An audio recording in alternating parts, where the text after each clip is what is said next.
नमस्कार दोस्तों, मैं धर्म सिंह गुणावत आज आपके लिए एक बहुत ही महत्वपूर्ण और इम्पोर्टेंट टॉपिक लेकर के आए हैं। पीयूष ग्रंथि, जो कि हमारे शरीर की सबसे छोटी ग्रंथि है, जिसे मास्टर ग्रंथि है कहते हैं। और आज के इस वीडियो में मैं आपको बताऊंगा कि पीयूष ग्रंथि के हमारे शरीर पर क्या क्या प्रभाव हैं, उसके कम या ज्यादा प्रभावित होने से हमारे शरीर पर क्या क्या प्रभाव पड़ते हैं। इससे संबंधित क्वेश्चन बहुत सी बार बोर्ड की परीक्षा और कंपटीशन की परीक्षा में अक्सर पूछे जाते हैं। इसी बात को ध्यान में रखते हुए दोस्तों, सभी ग्रंथियों में सबसे महत्वपूर्ण ग्रंथि पीयूष ग्रंथि के बारे में आज मैं आपको बताने जा रहा हूं। वीडियो थोड़ा लंबा हो सकता है, ध्यान से सुनिएगा और पेन कॉपी लेके बैठिएगा, जिससे कि आप इसके महत्वपूर्ण बिंदुओं को नोट करते चलें। ग्रंथि, आखिर ग्लैंड्स होती क्या है? ग्लैंड्स हार्मोन का सीक्रेशन करती है। यह अंतःस्रावी ग्रंथियों से स्रावित हार्मोन है। यह पेप्टाइड, प्रोटीन, कोलेस्ट्रॉल प्रकृति के होते हैं। कौन? हार्मोन। कोलेस्ट्रॉल का निर्माण यकृत में होता है और स्टेरॉयड हार्मोन कोलेस्ट्रॉल प्रकृति के होते हैं। हार्मोन को रासायनिक संदेश वाहक कहते हैं। एंजाइम, ये बाह्य स्रावित ग्रंथियों से स्रावित रसायन होते हैं और एंजाइम की प्रकृति प्रोटीनी होती है। तो देखिए दोस्तों कि ग्रंथियां और ग्रंथियों में भी अंतःस्रावी ग्रंथियां वो ग्रंथि होती है जिनको द्वारा स्रावित हार्मोन को एक जगह से दूसरी जगह तक ले जाने के लिए किसी वाहक वाहिकाओं की आवश्यकता नहीं होती है। ये हार्मोन सीक्रेशन करती है। इन हार्मोन का हमारे शरीर पर बहुत महत्वपूर्ण प्रभाव पड़ता है। पीयूष ग्रंथि, जो मानव शरीर की सबसे छोटी ग्रंथि है, इसे पीयूष ग्रंथि है।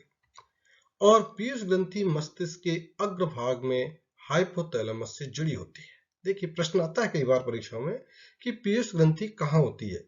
तो पीयूष ग्रंथि होती है, वो मस्तिष्क होता है, उसके अग्रभाग में, मस्तिष्क के अग्रभाग हाइपोथैलेमस से जुड़ी होती है। यहाँ इंपॉर्टेंट है कि ये किससे जुड़ी होती है? हाइपोथैलेमस से जुड़ी होती है। पीयूष ग्रंथि को मास्टर ग्रंथि कहते हैं। पीयूष ग्रंथि को क्या कहते हैं? मास्टर ग्रंथि भी कहते हैं, क्योंकि यह अन्य सभी अंतःस्रावी ग्रंथियों पर नियंत्रण करती है। पीयूष ग्रंथि को मास्टर ग्रंथि क्यों कहते हैं? क्योंकि जो और अन्य अंतःस्रावी ग्रंथि है उन पर यह कंट्रोल करती है, जबकि हाइपोथैलेमस को सुपर मास्टर या हेड मास्टर ग्रंथि कहते हैं। देखो, दूसरी ग्रंथि है, इसको पीयूष ग्रंथि को तो हमने क्या कहा? मास्टर ग्रंथि।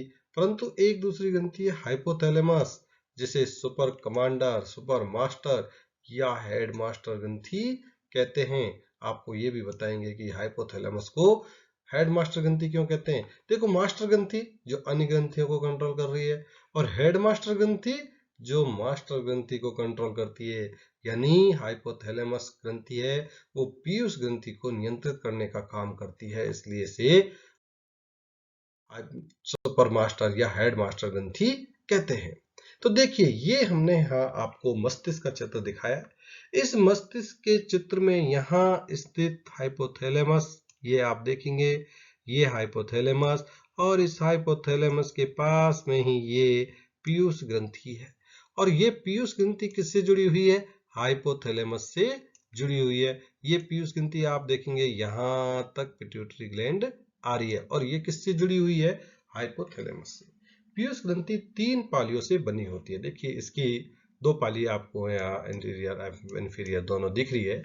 ये 3 पालियों से बनी संरचना है, जिसके अग्र और मध्य भाग को सम्मिलित रूप से एडिनो हाइपोफिस कहते हैं। देखिए, अग्र और मध्य दोनों भाग है, उन्हें एडिनो हाइपोफाइसिस, और जो इसका पीछे का भाग है उसे हम न्यूरो हाइपोफाइसिस कहते हैं। इसको याद रखिएगा, क्योंकि हम आगे जब अध्ययन करेंगे, जब आपको बताएंगे कि एडिनो हाइपोफाइसिस किससे, कौन से हार्मोन स्रावित करता है, और न्यूरो हाइपोफाइसिस कौन से हार्मोन स्रावित करता है।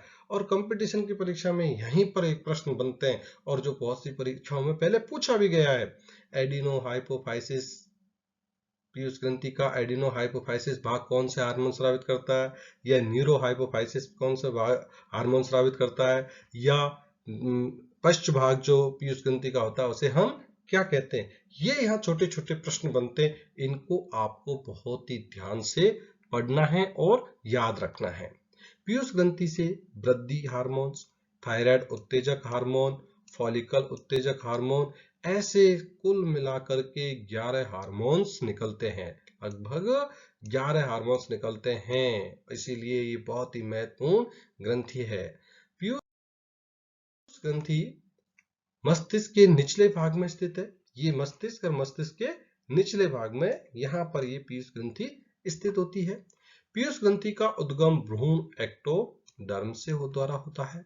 पीयूष ग्रंथि एक ग्रंथ सदृश इन्फंडिबुलम द्वारा हाइपोथैलेमस से जुड़ी होती है। देखिए ये ग्रंथनुमा इन्फंडिबुलम से द्वारा यहाँ पर ये हाइपोथैलेमस से जुड़ी होती है। इन भाइकों द्वारा नियमनकारी हार्मोन स्रावित होता है, जिससे जुड़ी होती है।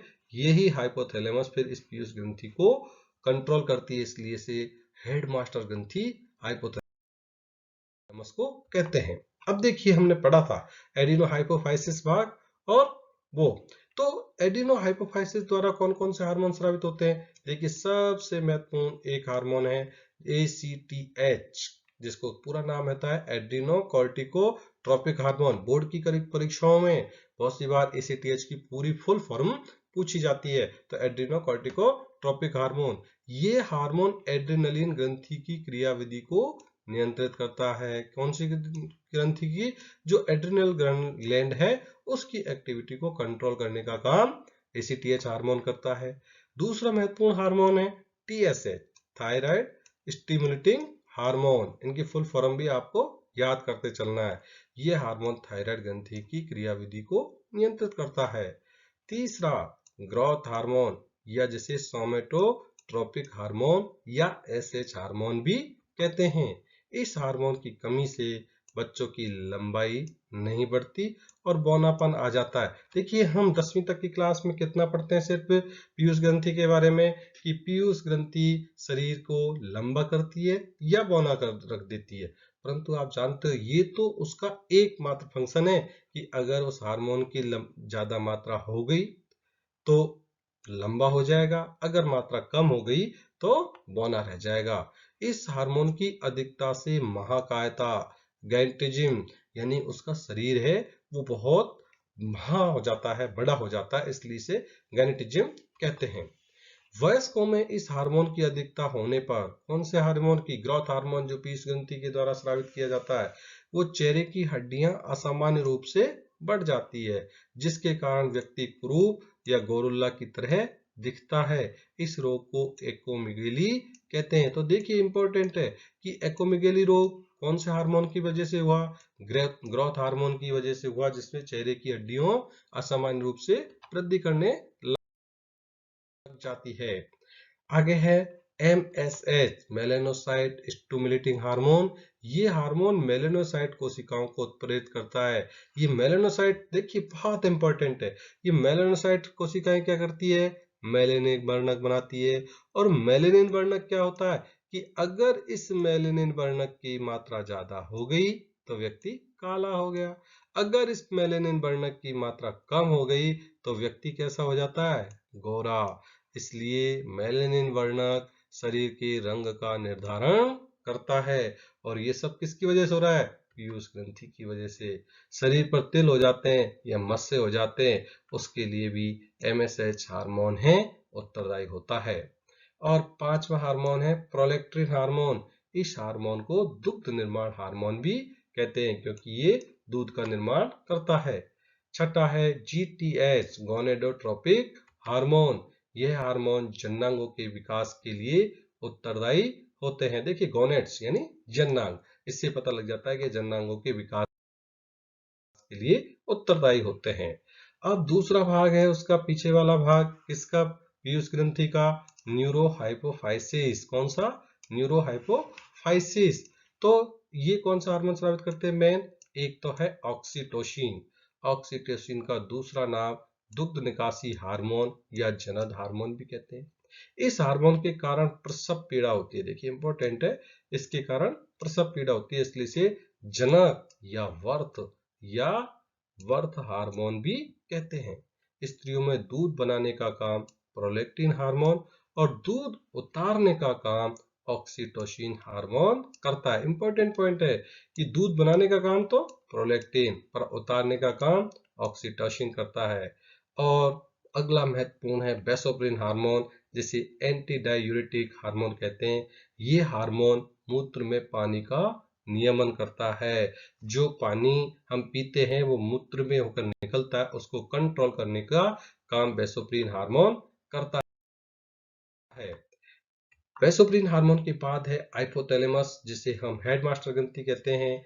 ये रिलीजिंग हार्मोन और निरोधी हार्मोन का संश्लेषण किया जाता है, जो पीयूष ग्रंथि के द्वारा हार्मोनों के उत्पादन और स्त्रावन को नियंत्रण करता है। यानी पीयूष ग्रंथि कौन से हार्मोन का स्त्रावन कर रही है और कितना करना है, उसका कंट्रोल कौन करता है? हाइपोथैलेमस। इसलिए इसे सर्वोच्च कमांडर क्या कहते हैं? सर्वोच्च कमांडर या प्रधान ग्रंथि या मास्टर ग्रंथि के नाम से जाना जाता है। तो दोस्तों, ये मैंने आपको पीयूष ग्रंथि की पूरी विस्तृत और हर वो क्वेश्चन इसके अंदर कवर किया गया है जो परीक्षा में पूछे गए या पूछने की संभावना है। आप अगर इसको तैयार कर लेते हो तो पीयूष ग्रंथि से संबंधित कोई भी प्रश्न आएगा, आप उसका जवाब आसानी से दे सकते हैं। दोस्तों याद रखिए, जीवन के युद्ध में हमेशा वही नहीं जीतता जो सबसे ताकतवर या तेज होता है। कोई सोचता है कि वो तेज है वो जीतेगा, ताकतवर है वो तेज जीतेगा, नहीं, बल्कि जल्दी या देर से जीतता वही है जो सोचता है कि वह जीत सकता है। जिंदगी में वही जीतता है जो ये सोचता है कि मैं जीत सकता हूँ, वही पाता है जो सोचता है कि मैं पा सकता हूँ। दोस्तों, अगर मेरा वीडियो आपको पसंद आया हो तो शेयर करें, सब्सक्राइब करें। आपको अगर दोस्तों से मिला है तो आप सब्सक्राइब करें और अपने दोस्तों के साथ जरूर शेयर करें, जिससे हो सकता है किसी को इसका फायदा मिले। धन्यवाद, आपने अमूल्य समय निकाल कर ये वीडियो देखा जो आपके लिए जीवन में बहुत लाभदायक होगा। धन्यवाद, थैंक यू दोस्तों।